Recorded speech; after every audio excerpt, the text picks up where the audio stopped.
Welcome back to Darnley Cyber Café, where your caffeine meets a crash course in cybersecurity. I'm Darnley, and today we're pulling up a stool to talk about something that rolls on four wheels, but runs on millions of lines of code: cars. If you think car hacks are just Hollywood stuff, think again. A story out of Reuters this week shows that even basic data breaches at car makers can be the first domino in a much bigger chain reaction. So pour that coffee, settle in, and let's dig into what happened to Stellantis and what it means for the entire auto supply chain.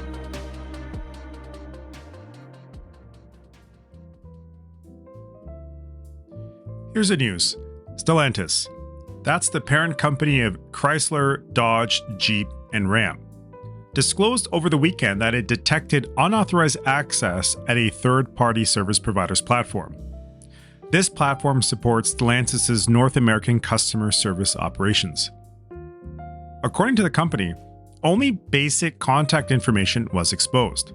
No financial data, no sensitive personal information. Stellantis says it activated incident response protocols immediately and is informing affected customers and also has notified the authorities. They're also warning customers to watch for phishing attempts. And Stellantis is not alone. Jaguar Land Rover just had to halt factory production after a cybersecurity incident this month, with plants down until, at the very least, September of 2025. Automakers around the world are reporting a steady uptick in breaches as more sophisticated threat actors target the industry. Now, on the surface, this might look just like another data incident, but I'll peel back the layers and talk more about that.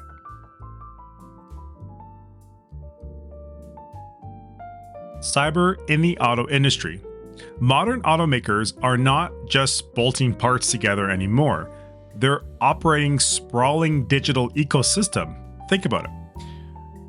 Supply chains with thousands of suppliers, cloud-hosted production schedules, dealer management systems tied into their finance, insurance, and parts ordering, in-car software, diagnostics, and over-the-air updates. Every single one of those is and will be an entry point for attackers. And here's the biggest thing. Most of these systems are not run directly by the car makers themselves. They are run by third-party providers, either outsourced IT, outsourced call centers, outsourced software updates.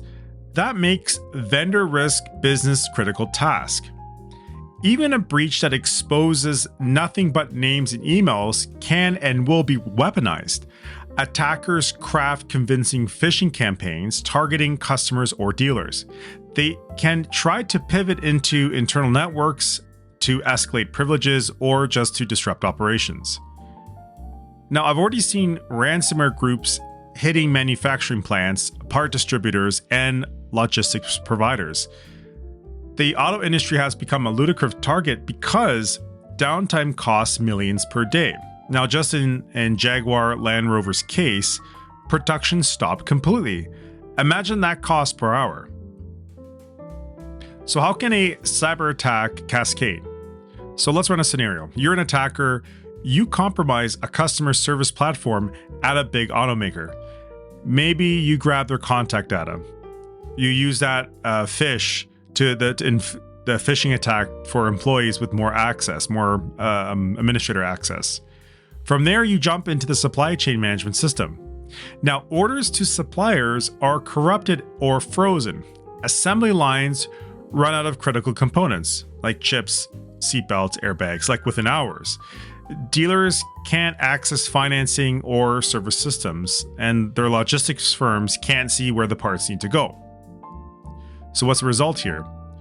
The factories go idle, workers get sent home, suppliers get unpaid, vehicles pile up unfinished, and the consumers who've purchased these vehicles can face delivery delays or safety issues down the road. Believe me, the ripple effects are massive. The auto industry touches steels, plastics, semiconductors, trucking, even municipal fleets. If a major automaker stays offline for just weeks, regional economies can feel it. Layoffs will hit suppliers, shipping schedules will go to the wayside, car prices will continue to rise, and all of that started with one compromised vendor platform.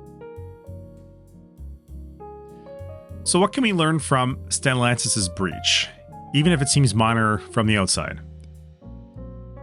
Now, to target automakers, audit your third-party providers.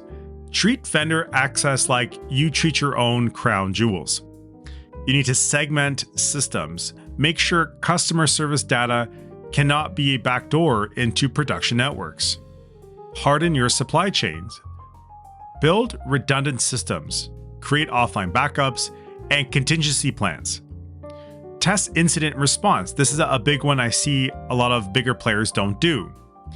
Run tabletop exercises for vendor breaches. Put that into the scenario. Now, if you're not an automaker and you're a consumer, here are some tips for you.